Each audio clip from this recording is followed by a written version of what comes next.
இந்த பங்கர் பஸ்டர் பாம் அது பற்றி நிறைய ஹைக் கடந்த ஒரு வாரமாக சமூக வலைதளங்கள்லையும் மெயின் ஸ்ட்ரீம் மீடியாக்கள்லையும் யூடியூப் சேனல்ஸ்லையும் போட்டுக்கிட்டே இருந்தாங்க.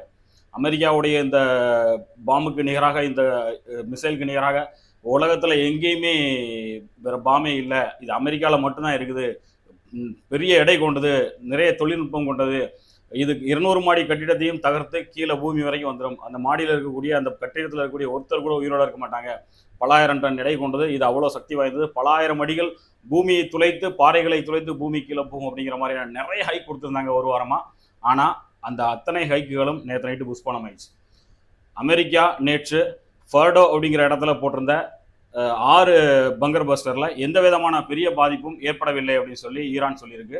சேட்டலைட்டில் வரக்கூடிய இமேஜும் அதுதான் நமக்கு காட்டுது. போர் அப்படின்னாலே நிறைய பொய்களும் வதந்திகளும் மக்களுக்கு வந்து சுவாரஸ்யமாக கொடுக்கப்பட்டுட்டே இருக்கும்.